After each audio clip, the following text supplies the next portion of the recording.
Hello, guys. So today we have an amazingly special guest, Erik Bustillo. Did I pronounce that correctly? Did I butcher it? If I'm gonna be picky, it's Bustillo. Bustillo. Okay. Bustillo, yeah. My Spanish isn't quite up to scratch, but I'm working on it. That's perfectly fine. I'm sure Portuguese is excellent. Thanks. Erik is a registered dietitian through the Florida International University. He's also a personal trainer and SCA personal trainer and sports nutritionist. He's a certified sports nutritionist through the ISSN. And if I'm not mistaken, you also are a speaker for a lot of the ISSN events as well. Yeah, so with ISSN, I've been involved in just kind of like helping run the conferences and whatnot. Speaking engagements, I tend to do a lot of them. Uh-huh. A lot of them quite locally, Uh-huh. down in South Florida for the most Yeah. part.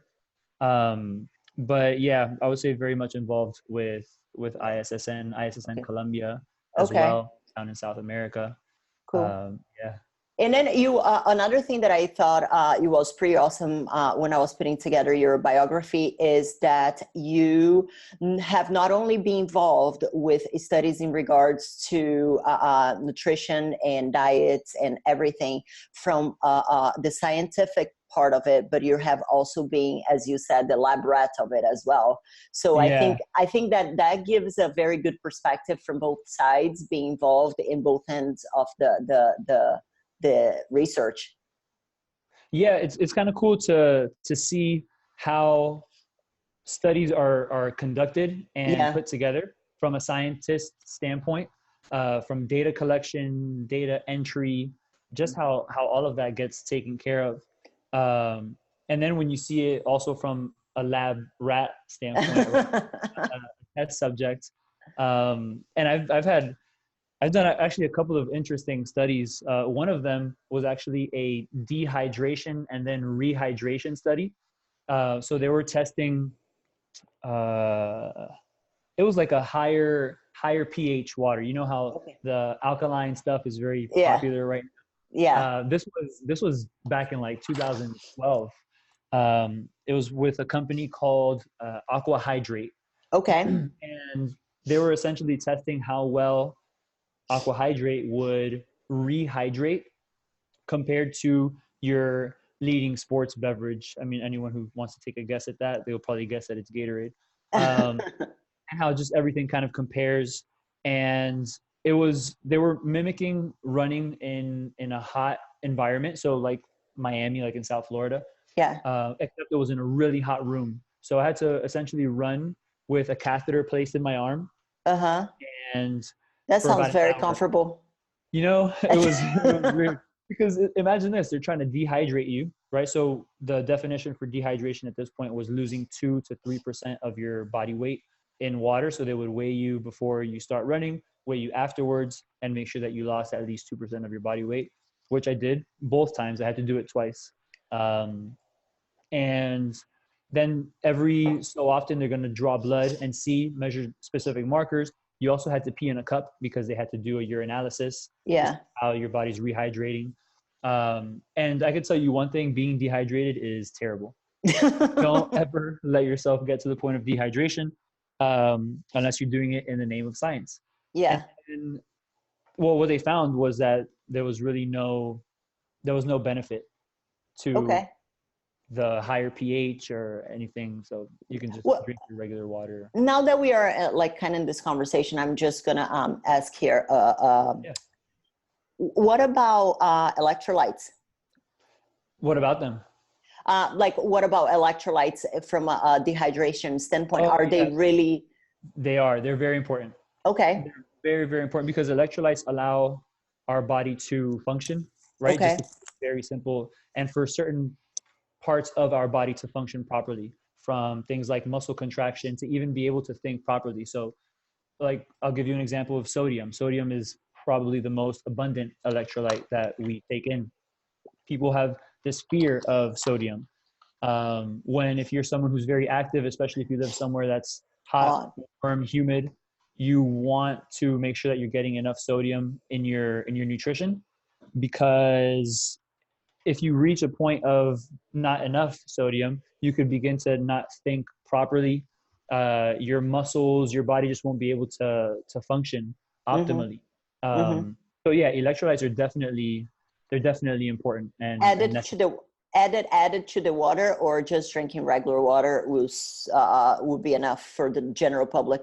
It really depends on the activity, right? And Okay. I apologize in advance for a lot of it depends Depends. Yeah. Oh, no, no, no. That's fine. answers. But it depends on what someone's doing. If someone's going out for a 10-minute walk because you know what, that's all they could do today, they're probably not going to need a whole bunch of electrolytes. But if someone is going and training for 75 minutes or for like 2 hours, then they'll more than likely benefit from having some kind of an electrolyte solution. Okay. So it really depends on how long That. someone is training for, how much water was lost, intensity of the workout, Okay. just a few things to think about really. Okay. So I actually put together here some of you do the on your social media. If you do not follow Erik, I would highly recommend it. His Instagram is the bomb. I'll share a link here. But I lately you have been doing the myth busting Monday. Yeah. Did I say it right? It's myth busting Monday? Yeah. So yeah, Yeah. I love it because you just really, and that's one thing that I really like about the way that you speak to people is that you make things very simple and you talk about things that are relevant right now. So because people are always trying to find the next bad thing so they can do the good thing, and the good thing is Yeah. going to solve their lives forever and ever. So with that being said, I put together three of my favorite of your myth busting Mondays, Okay, cool. and I would like you to elaborate on them and Happy talk to. about them a little bit more in depth. So the first one is eggs and dairy. Are they Mhm. really that horrible for our health? Okay, eggs and dairy.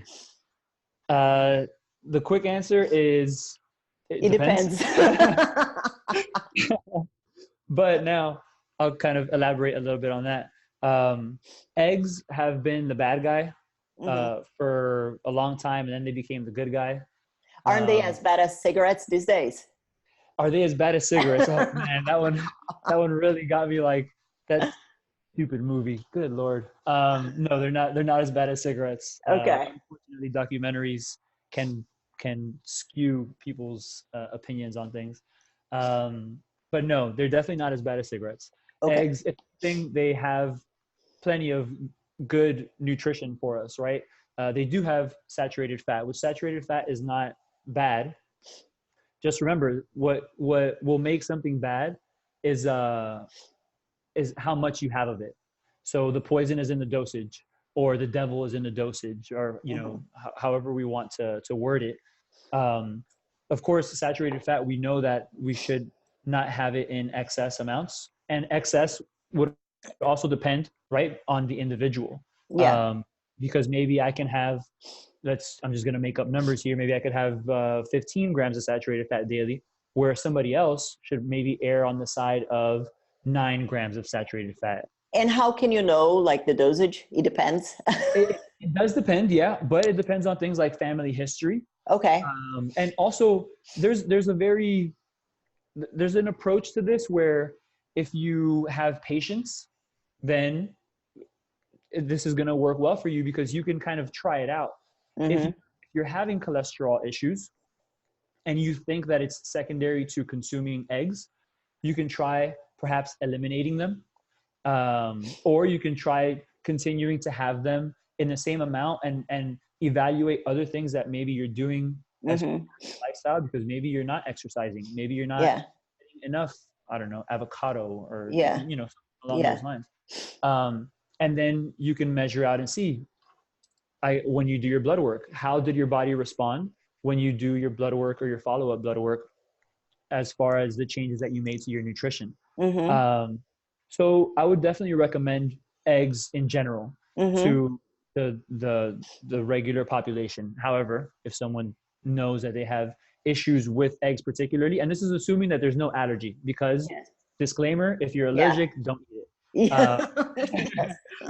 Yes. uh, What about so dairy? then dairy is an interesting one because uh, I'll just say milk in general, Yeah, right? yeah, yeah. Milk milk also has plenty of good nutrients for us to consume. It Yeah. has protein. It's Calcium. got some carbohydrate in there. It's got potassium. Is it Calcium. gonna have some cholesterol? Yeah, sure. Does it have calcium? Yeah, the calcium is beneficial too. Um, the thing with dairy, again, if you are lactose intolerant, don't consume it. If you're allergic, don't consume it. Or if you don't like it, don't consume it. But Yeah. from an overall health standpoint, if someone is healthy enough to drink milk, I would most definitely recommend Okay. that they enjoy 1 or 2 cups of milk, as long as now the it depends here is what their overall goal is. Because if you're drinking 1 cup of skim milk, just because not that you want milk, but you're thirsty, right? I'll say, well, maybe you want to have water if you're looking to control your calories, because now you're going to have 90 calories in a cup of skim milk, or if you're doing whole milk, you're going to have 150, if I remember the nutrition facts correctly. Um, you're going to get calories from that milk. Now, that doesn't make it necessarily bad.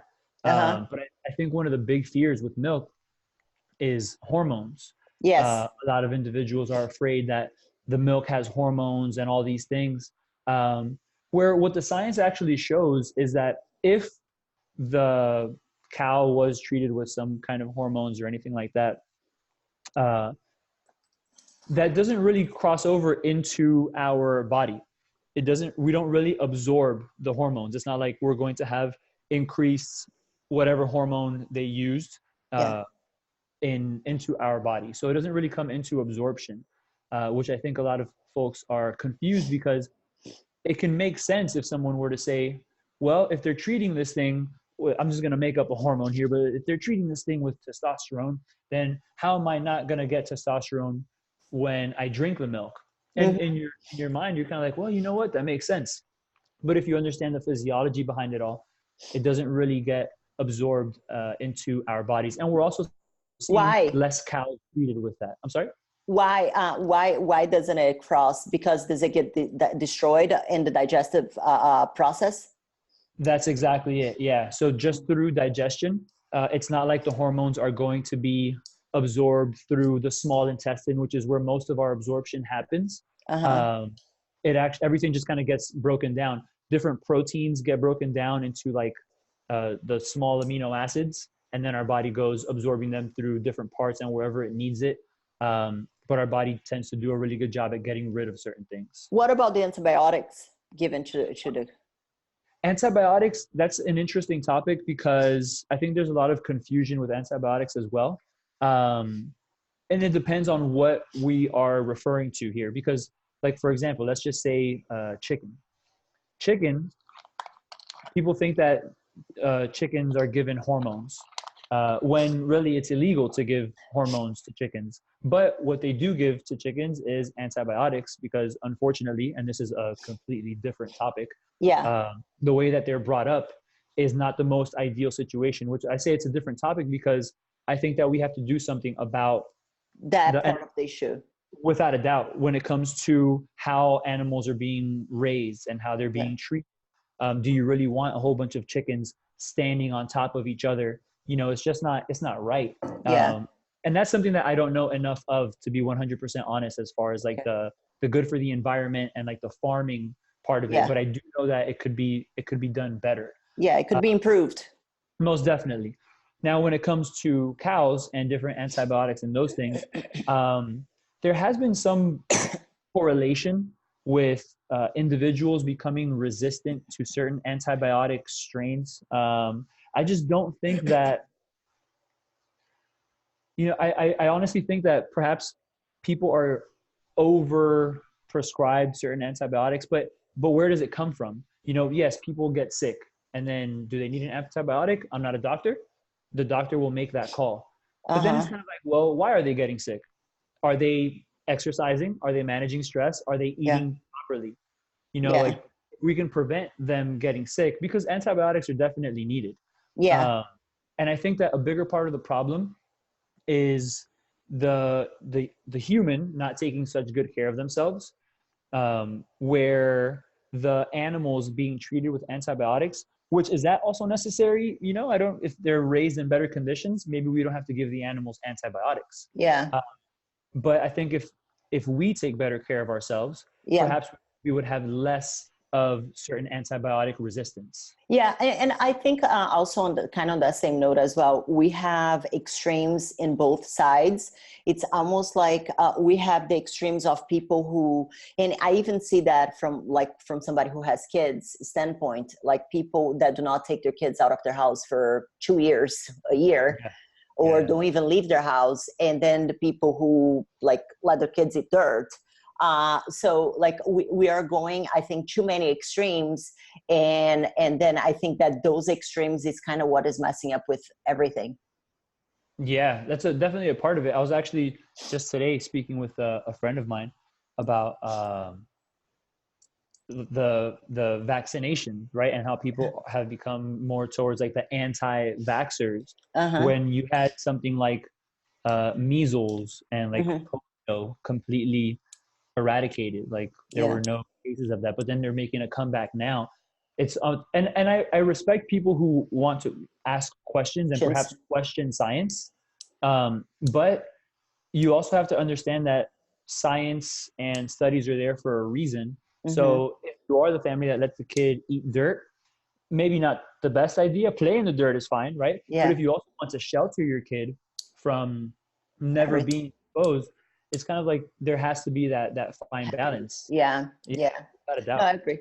And speaking of hormones, this is the second myth busting one, which I thought was brilliant because I actually had one of the girls in the Mother Strong League that before she came to me, she was working with somebody, and the person kept on telling her that she wasn't able to lose weight because she was sleep deprived with her newborn, and her cortisol, because she had high cortisol levels that they were assuming that she had, that's the reason why she wasn't losing any weight, and that she had to just walk. So my question is, some hormones can make you gain weight. That's your myth busting comment. Yeah. So when it comes to hormones, this is an interesting one because with hormones, it gets very tricky. Hormones, we tend to just kind of look at the hormones as the bad guy. Like immediately we say, all right, you know, something is wrong. This person is eating a particular way. They're exercising regularly. So they're going to be, it has to be the hormones. You know, we immediately blame the hormones. Maybe it's your thyroid or, you know, whatever. Now, my response to that would be that hormones can play a role into overall weight gain, right? But it depends which ones we're going to be referring to, and it also depends on what is the specific medical condition, if any. Because when we talk about weight loss and weight gain, first and foremost, we have to understand that energy balance is going to be number one, no matter what. Calories most definitely matter. Eating too much, that will cause us to gain weight. If we're eating too little, then we'll lose weight. But then obviously if we're eating too much, we'll see people not just gain weight, but they'll tend to feel a little bit tired and all of that. But then if you eat little, not only will you lose weight, but then you'll also be really tired. And it can affect your immune system and all that. Yeah. So energy balance is most definitely important. When it comes to hormones, we oftentimes like to look at cortisol. So cortisol is a stress hormone that we have these two little glands that sit on top of our kidneys that are called our adrenal glands. Our adrenal glands are where cortisol is predominantly produced or released to the body. Now, cortisol is considered this stress hormone, but we need cortisol to essentially help us wake up, right? Because the way that cortisol works is when we're sleeping, our levels are going to be low. But then when we wake up, we get this burst of cortisol to help wake us up. It brings serotonin levels up in the brain. It kind of just gets us ready to go and take on the day. Then as the day progresses, we start coming down with our cortisol. And then when we sleep, it kind of like resets itself, and you know, the cycle continues. That's also why that's probably the reason why whenever you're getting cortisol levels measured, you need to get the blood sample before a certain time of the day. I think it's 8 o'clock. Ideally, it would be as early as you can in the morning because, and of course, everyone is different, but in general, there's about a peak of that cortisol about 45 minutes after we wake up. Now, it's not like, okay, it's going to hit the peak and then it drops down immediately. Yeah. But ideally, we would get it very close to our wake up time. Okay. But with cortisol doesn't really make us, it doesn't make us gain weight particularly. Maybe if we're constantly stressed out and we constantly have certain cortisol fluctuations, can that affect things like cravings and appetite and all of that? Yeah, it can. So this is why understanding your nutrition, exercising regularly, managing your stress is very important. But we often say, oh, you know, my cortisol levels are high and, you know, that's a bad thing. When it comes to cortisol specifically, there are diseases or syndromes, like Cushing syndrome, for example. It's considered hypercortisolism. So this is where you have chronic elevated levels of cortisol, and those individuals tend to store fat around the belly. But this is an actual medical diagnosis. It's not just like, oh my God, you know, I've been more stressed and I can't lose weight. I would say you might want to analyze what and how much you're eating if you've been stressed, because if you're like many individuals, you are just coping, right? Because we cope with nutrition, we celebrate with nutrition, right? Oh, you had a rough day, have some chocolate. Hey, you had a great day, have some chocolate, you know? Yeah. Had a bad day, have a glass of wine. Exactly. That's the adult version, right? That's our chocolate. Yeah. Yes. So we have to understand that Cushing syndrome is an actual medical diagnosis. And there are other cases where maybe someone has like what's the word I'm looking for? Like perhaps a small tumor on their adrenal gland. Maybe it's affecting their blood pressure. Maybe it's affecting their cortisol. These are much more serious medical things. I think too often we jump ahead of ourselves and blame specific hormones. So basically the whole thing with cortisol is that you probably make you eat more and possibly move less, therefore you gain weight. You know, I would say that if anything, it might make you have particular cravings if we're not managing our stress too well. And if cortisol is elevated, I wouldn't say that it's going to make us move less.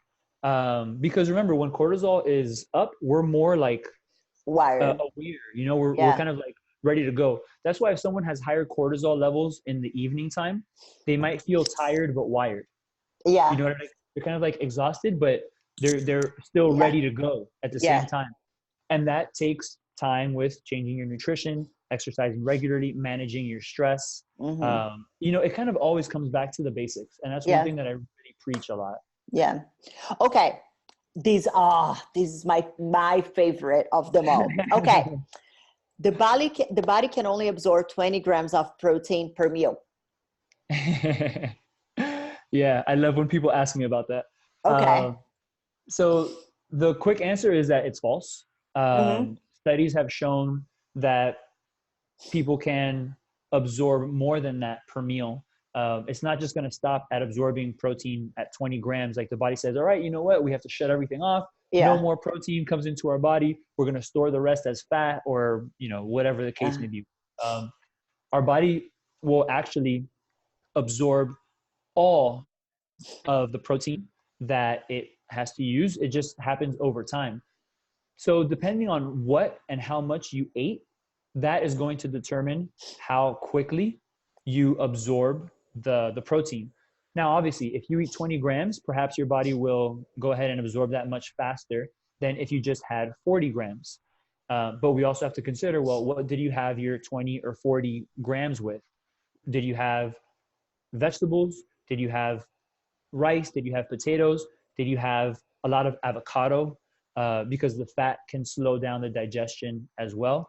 The amount of food will affect how fast things are digested and then absorbed. So we always have to take that into consideration. But protein, I always say protein is like the king nutrient Mm-hmm. or the master nutrient, or, you Mm-hmm. know, whatever. But we will absorb the protein. And what the body does is, as far as not absorbing certain parts of that, you know, are when it gets broken down into the amino acids, some of the byproduct can be dangerous in our body, like ammonia and whatnot. Uh-huh. Body gets rid of that. So we Yeah. really have nothing to worry about. Yeah. So our body's going to get rid of what it doesn't really need or want, and it's going to go ahead and slowly absorb everything that we take in. I can't miss the joke though. Yeah.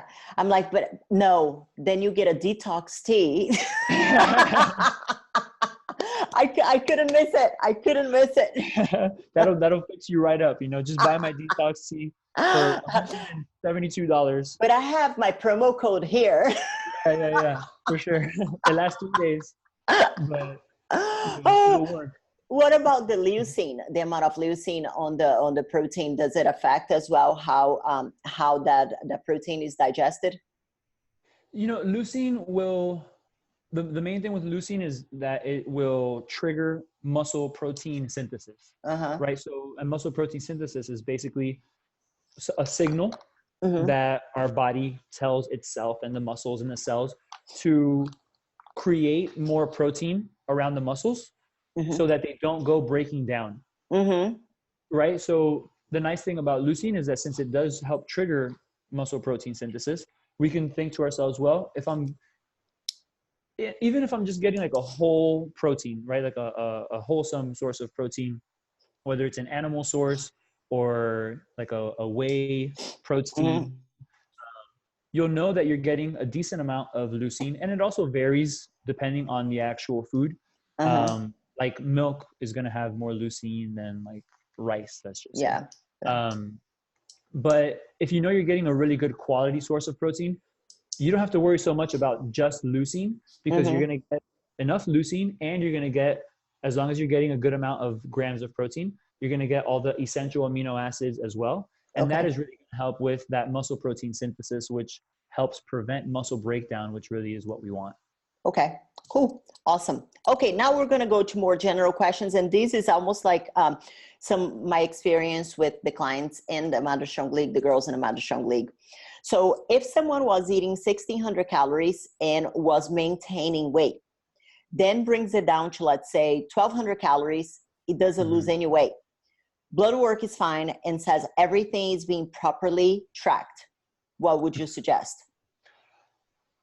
That's a very good one. I would first start off with reassessing the nutrient intake.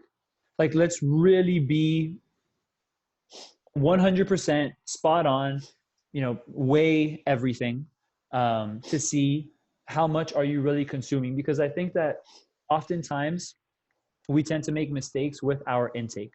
There was actually a study done on dietitians, right? The nutrition. Wow. Yeah. So check this out.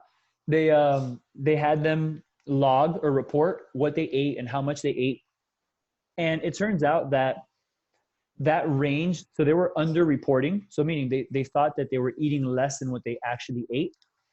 Some by 200-300 calories, others by over 1,000.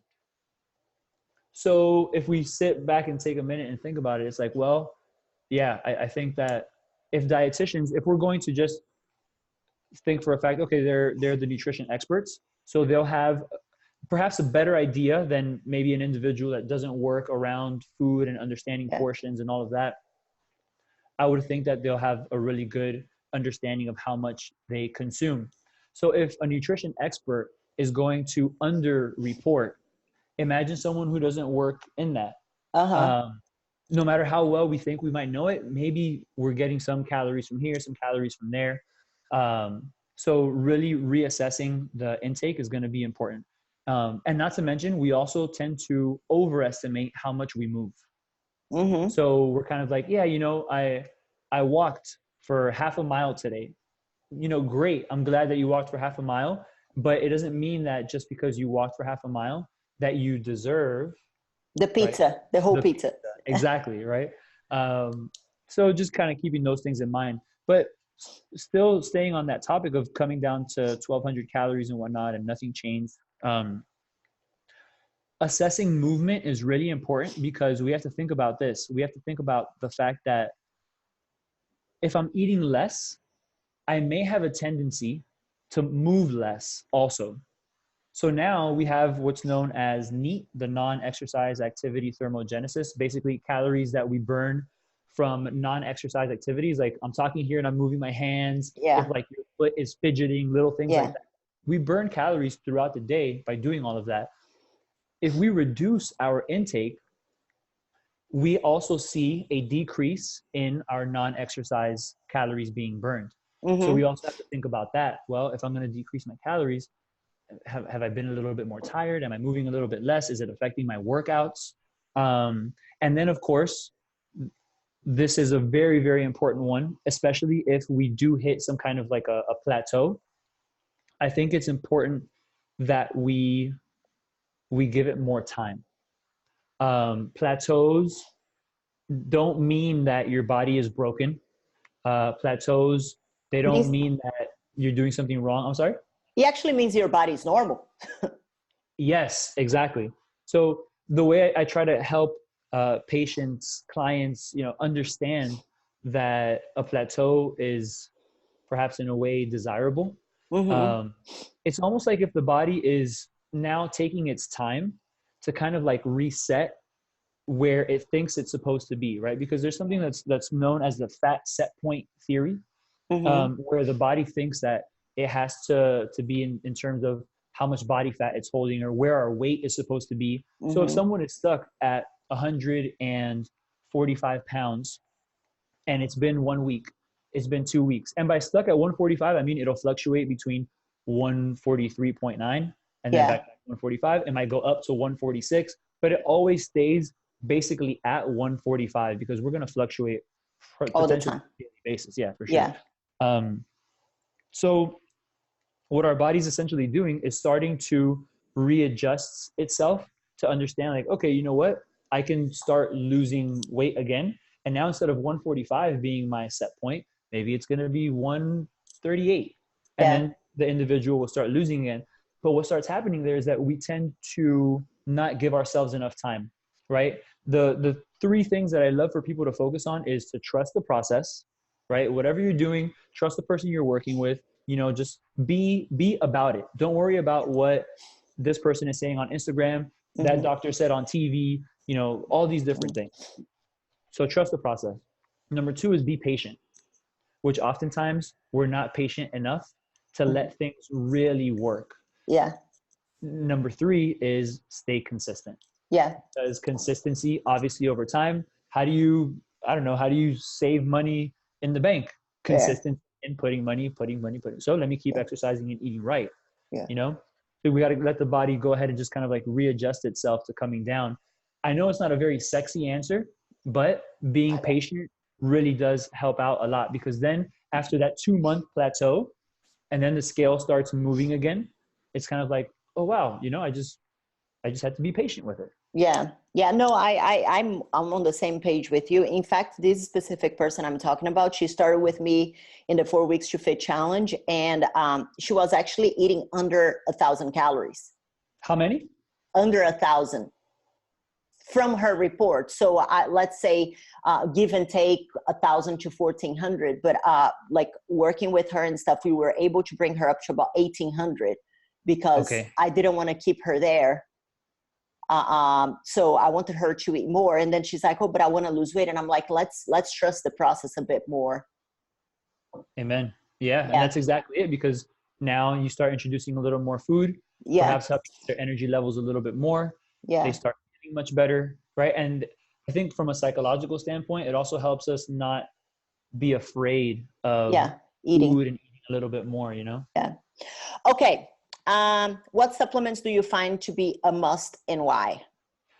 A must. This one really depends on the specific goals.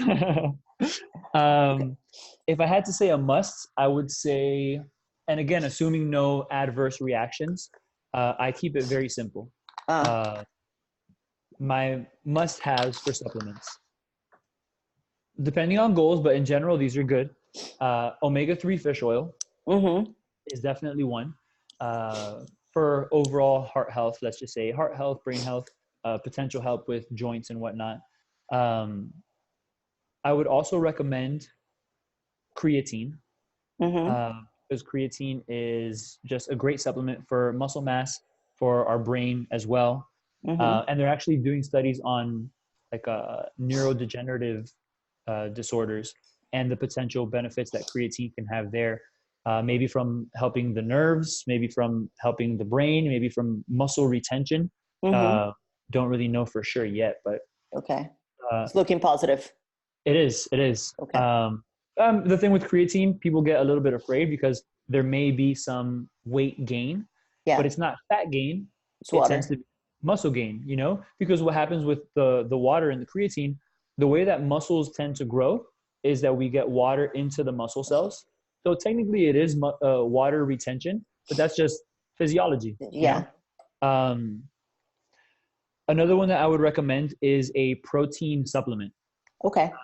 whether it's whey protein, rice protein, whatever protein you prefer and are not allergic to.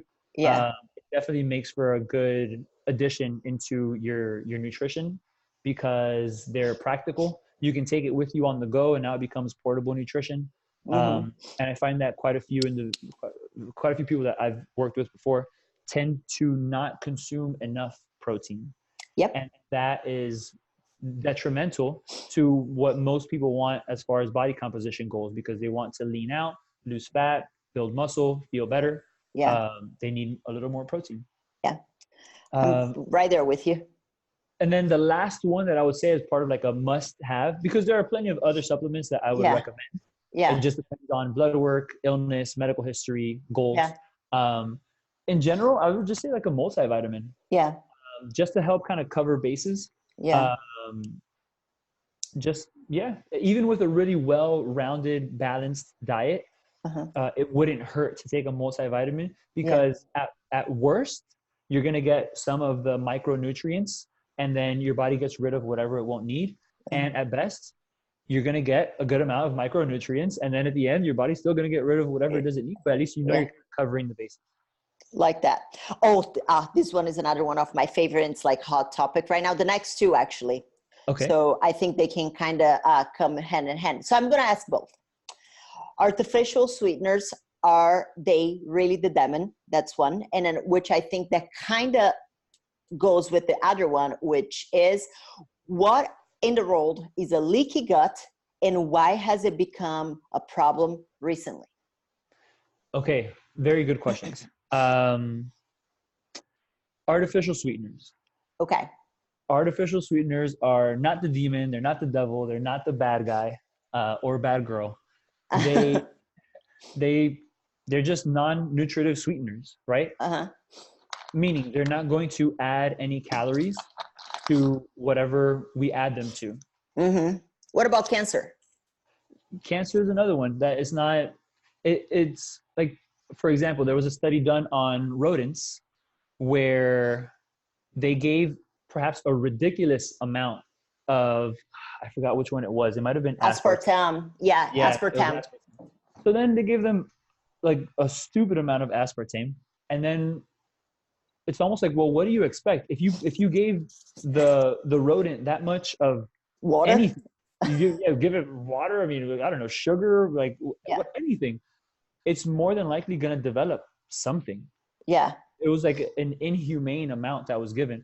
If a human being is consuming that amount of artificial sweeteners, they most certainly have a problem.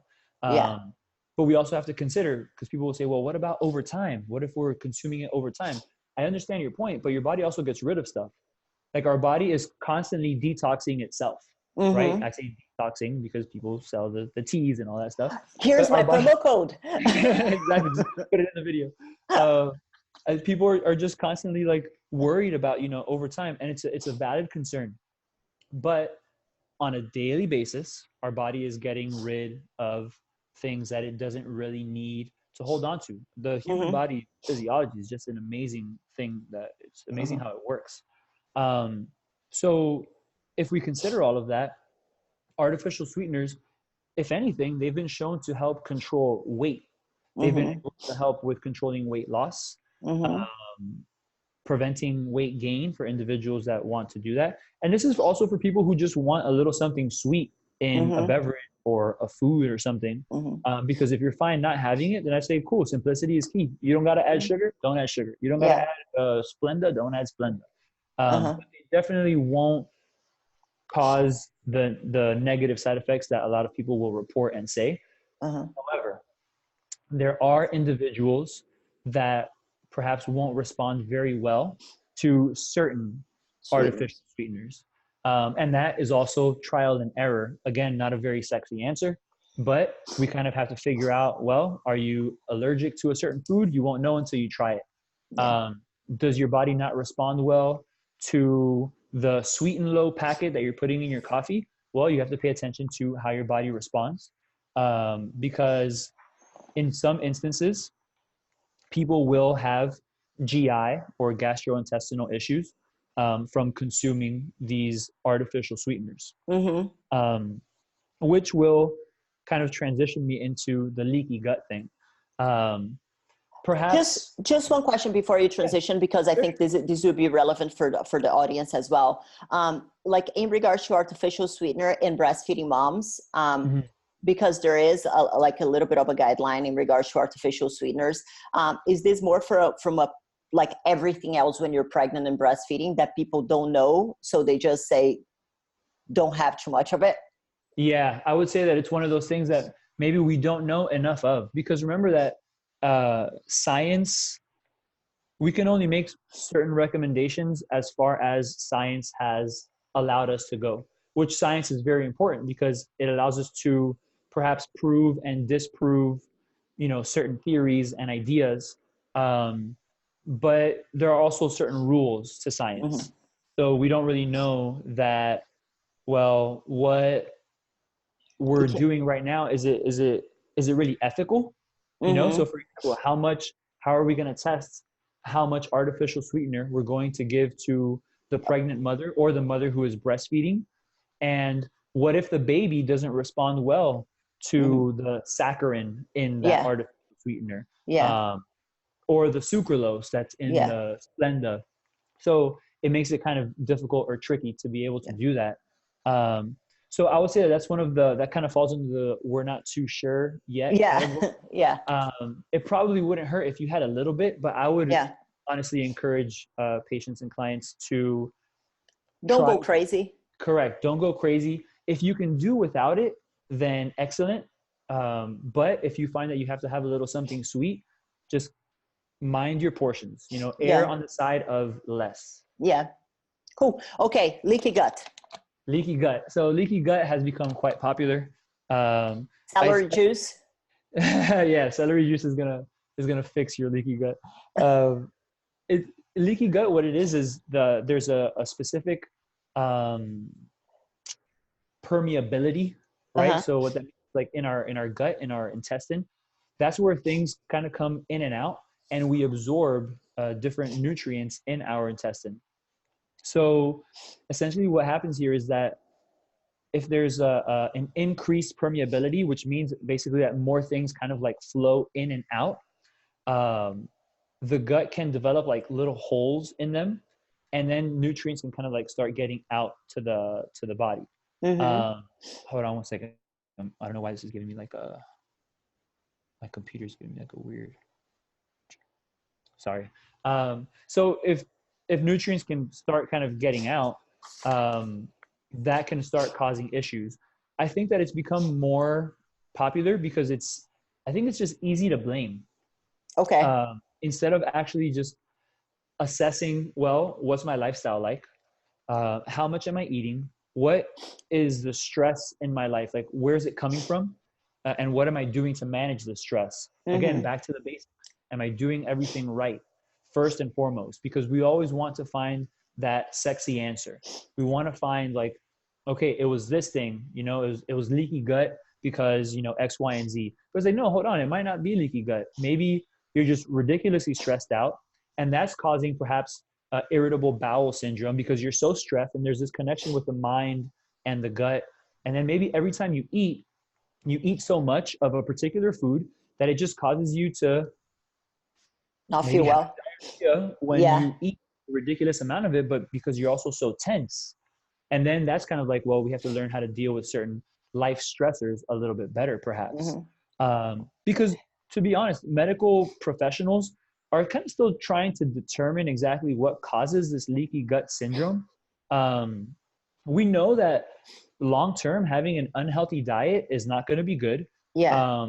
They also say that taking long term taking of non-steroidal anti-inflammatory drugs like Advil, let's just say, Yeah. that could potentially start affecting the lining of the gut.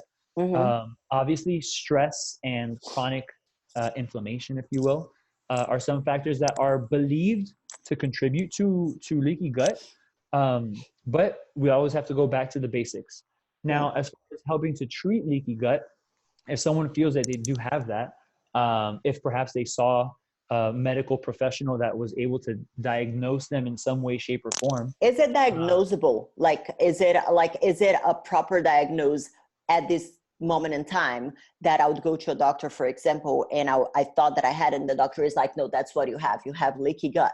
Or is it still something that you can diagnose? So it's something that it's a little bit tricky, because perhaps the symptoms can perhaps go with like irritable bowel syndrome, let's just say. Hmm. But that's where the self-awareness has to be very important. Perhaps seeing a gastroenterologist, they can help to navigate towards diagnosing it, but to actually diagnose it is tough. That's kind of like up in the air. Yeah. Um, I know I don't really like to I don't know, pick on particular professionals or health professionals, but functional medicine doctors, they get a really bad rap. And I think that they have good intentions with helping people and whatnot, but it seems like they're the ones who mostly throw out the leaky gut. And you know what? Maybe they're right. I honestly have no idea. Hmm. Maybe they're just trying to sell someone a particular supplement. Yeah. Like I really don't know. But Hmm. as far as diagnosing it's still a little bit tricky because I don't know that there's a specific way of diagnosing it. It's like Hmm. with some things, just trial and error. Yeah. If you do find that you fall under that category of leaky gut, then I know that a supplement like glutamine, for example, might help with helping the gut kind of like feel a little bit better, or perhaps hopefully kind of like fix itself, if you What will. does glutamine do?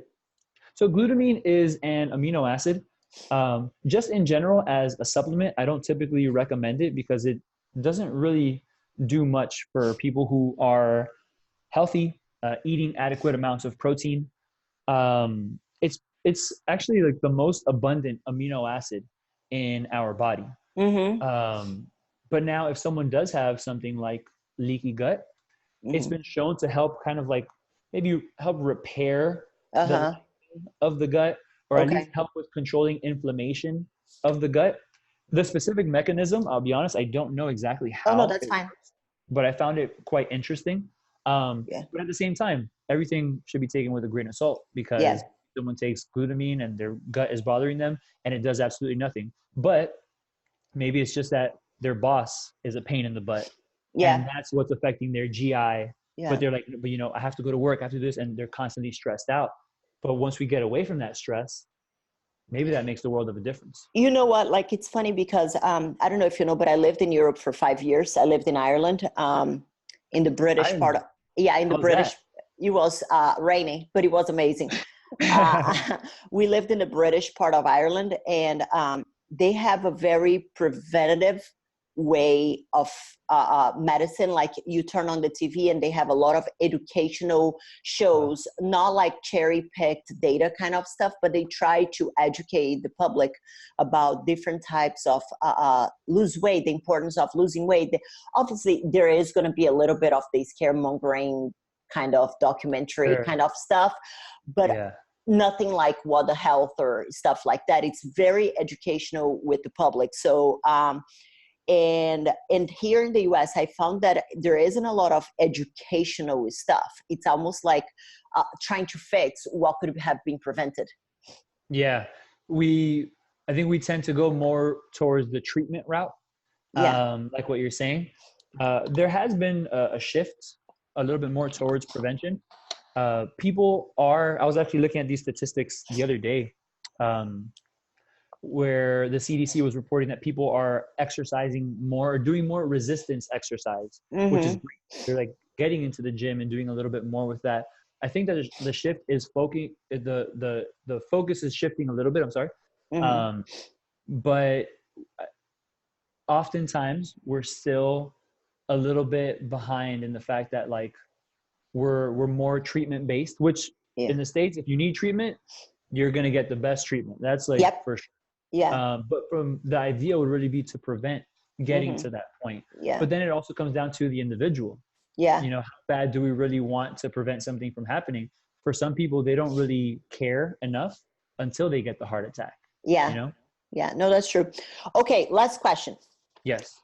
And this is more general, more specific, but I have been noticing an increase, and I don't know if it's because of the age or anything, but an increase of hypothyroidism or Hashimoto cases Okay. amongst like some of the girls that go through like the 4 weeks to fit challenge, or who found out after they joined the Mother Strong League, and they Mhm. start asking me questions, and honestly, it is out of my scope. Um, Okay. but I would like to kind of be able to give them some pointers in regards to the way they diet. Sure. So what would be some pointers, and what kind of change should somebody with hypothyroidism make to their diets? Okay. With hypothyroidism, so we have to, if you don't mind, I'll kind of get into like a little bit of the physiology Yeah, of please do. hypothyroidism. Okay. Yeah. So what happens is we have constant communication, or not we, our bodies, like different hormones constantly communicating with one another. So what ends up happening is in our brain, we have a gland, the pituitary gland, that sends a signal to our thyroid, because up here, the hormone that's being produced or signaled is called thyroid stimulating hormone. So then thyroid stimulating hormone, it does exactly what the name says. It stimulates the thyroid to begin functioning. So you have thyroid stimulating hormone telling the thyroid, hey, start producing something called T4. Great. The thyroid starts producing T4. So T4 starts kind of like getting to work. But then there is this conversion of T4 into what's called T3. That free T3 is the most active thyroid hormone. Um, so we kind of have to keep that in mind, because when someone gets put on a medication, oftentimes, and I like to let people know about this because maybe sometimes the doctor isn't looking at enough. And again, I'm not a doctor, I'm not a thyroid specialist or anything along those lines, but I have seen a lot of individuals who feel a particular way. There's a family history of certain things, and the doctor perhaps won't order a free T3 test when it's kind of like, why are you only ordering a TSH? Um, that free T3 being that active, the most active thyroid hormone, when people get placed on these medications, they'll take typically either a T4 medication, which is levothyroxine or Synthroid. Um, but then there are other medications that have a little bit of T3 in them. A very popular one is called Armour Thyroid, that it has maybe 80% T4 and like 20% T3, or maybe the percentages are off, but something along those lines. Because some people perhaps might not respond well to the Synthroid. So I think it's important that they maybe ask about, well, should I take something that has T3 in it as well, like Armour Thyroid? Um, so then what ends up happening with the thyroid issues is that I think oftentimes psychologically, people fall into a trap of, well, you know what? That's it. I have thyroid issues. I'm I'm gonna done. gain weight. Yeah. Yeah. So we genuinely start to believe, right? If the human can conceive it, the mind, or the body, perhaps I should say, if the mind can conceive it, the body and the human can achieve it. But if we're constantly repeating certain things to ourselves and we constantly believe like, well, you know what? That's it. Thyroid. We're gonna fall into like a victim mindset, which we shouldn't. Um, And I think especially because when like most cases of thyroid, it's kind of for life kind of stuff. yeah. So it's almost like a lot of people see it as a quote unquote death penalty, and that's them done.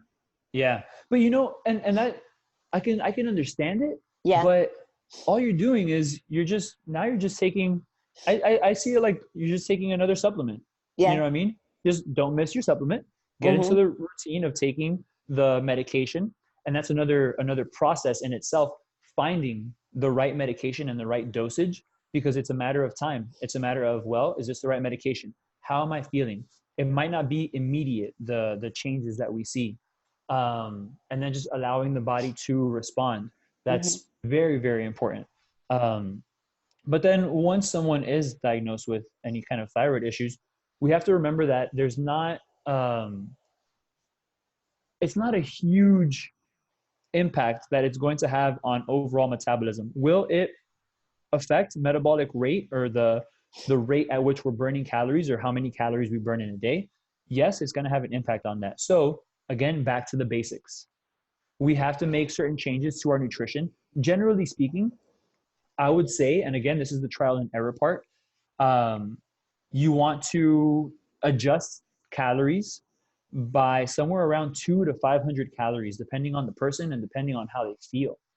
Um, don't stop exercising. Okay. Look, one of the worst things we can do for ourselves as human beings, especially as we age, is to not exercise. And of course, resistance training. So back to the basics. Mm-hmm. What about Resistance. carbs? Like, because there is that demonization of carbs when it comes Yep. to hypothyroidism. Is it like, does it really affect? Does it not? Like, what is the? No, not really. The carbs, they're still okay to consume. Now with hypothyroidism, some people may Mm-hmm. want to try cutting back on gluten or gluten products, Mm-hmm. because some people will respond better. And notice I say some people because it's Yeah. not a one size fits all. Um, but in general, carbohydrates are still okay to have. Obviously, like with anything else, mind your portions and whatnot. Yeah. Um, Especially if you're going to continue exercising and doing your resistance training, which you should be doing, your carbohydrates are going to help fuel your workouts and keep your energy levels up, Mm-hmm. um, assuming that you're taking the right dosage for your medication as Yeah. well. Because there are other things that happen with hypothyroidism, the hair falling out, the brittle nails, the skin, and all of Dry. that. Yeah, we gotta think about that. My son has hypothyroidism, so that's something that Okay. that I'm very familiar with. And it's funny listening to all of this as well. And in regards to the gluten and stuff, because hypothyroidism comes a lot of times with celiac disease too, doesn't it? It does. Okay. You'll often see that, but it's you always want to be aware, because perhaps by eliminating certain foods that maybe have gluten, we still want to make sure that we're getting enough of other nutrients like Mm-hmm. iron, selenium, and those things. Mm-hmm. So that's very important. And And sometimes, I'm sorry, go ahead. like, just as we were talking about gluten, just to clarify, gluten is not the devil either. Correct. Yeah, no, it's not. It's definitely not. I love having my toast in the morning. I Yep. enjoy my pizza that has gluten from time to time. Yeah. Yeah, no, definitely not the bad guy. But just something to think about with all the thyroid stuff. It's we can never forget the basics. Mm-hmm. Like with anything, we always have to remember the basics. Stick to the basics. Okay, cool. So adjust the calories by 200 to 500 calories and see how it goes. How they respond, yeah. Okay. Everyone Cool. is different. All right, Erik, thank you so much for your time. Of course. I really appreciate it. It has been incredibly informative. I can't believe we covered so much, and I'm sure that the girls are going to love it. I hope so. Thank you for Thank you. having me as a guest on as part of your league. So thank you for Thank that. you.